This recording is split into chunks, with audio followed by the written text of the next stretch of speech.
स्वराज मराठीमध्ये आपलं स्वागत आहे। सर्वसामान्यांचा आवाज, निर्भीड, बेधडक, स्वराज मराठी। पाहूया स्वराज्य मराठी टॉप 10 हेडलाईन्स।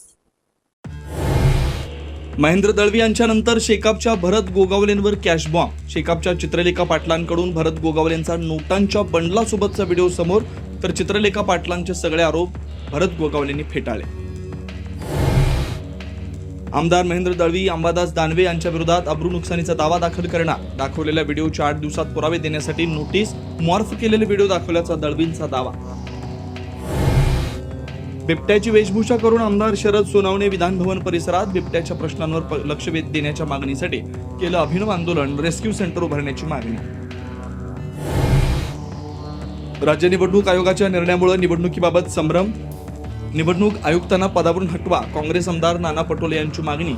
तर पदावरून काढण्याचा अधिकार सभागृहाला नाही, विधानसभा अध्यक्षांची माहिती। पडळकर आणि आव्हाडांच्या समर्थकांमध्ये विधान भवन परिसरात राडा झाल्याचं प्रकरण। ऋषिकेश टकले आणि नितीन देशमुखांना तुरुंगवासाची शिफारस। विधिमंडळ शिस्त पालन समितीच्या गोपनीय अहवालातील तपशील, सूत्रांची माहिती। विधानसभेच्या पायऱ्यांवरील आंदोलनावरून विरोधकांमध्ये समन्वयाचा अभाव। विरोधी पक्षनेताच नसल्यामुळे जबाबदारी कुणी घ्यावी यावरून संभ्रम असल्याची माहिती। विधानसभेतील आसन व्यवस्थेवरून काँग्रेस आणि ठाकरेंच्या शिवसेनेत वाद। दोन्ही पक्षांचे काही सिनियर आमदार मागे बसत असल्यानं वाद। सेनेचे आमदार अध्यक्षांच्या दालनात। नागपूरच्या नागरी वस्तीत शिरलेला बिबट्या अखेर जेरबंद। दाट मारल्यानंतर 10 ते 12 फूट उंचीवरून कोसळला बिबट्या। पुण्यातील हडपसरमधील सह्याद्री हॉस्पिटलमध्ये तोडफोड। रुग्णालयाच्या हलगर्जीपणामुळे रुग्ण दगावल्याचा नातेवाईकांचा आरोप। रुग्णालयाबाहेर मारला ठिय्या।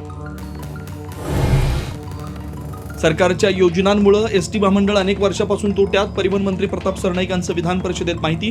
तर 2047 सर्व बसेस इलेक्ट्रिक होणार असल्याचं निवेदन। आता इथेच वेळ झाली थांबण्याची। भेटू पुढील अपडेट सोबत। चॅनलला लाईक करा, शेअर करा आणि सबस्क्राईब करा।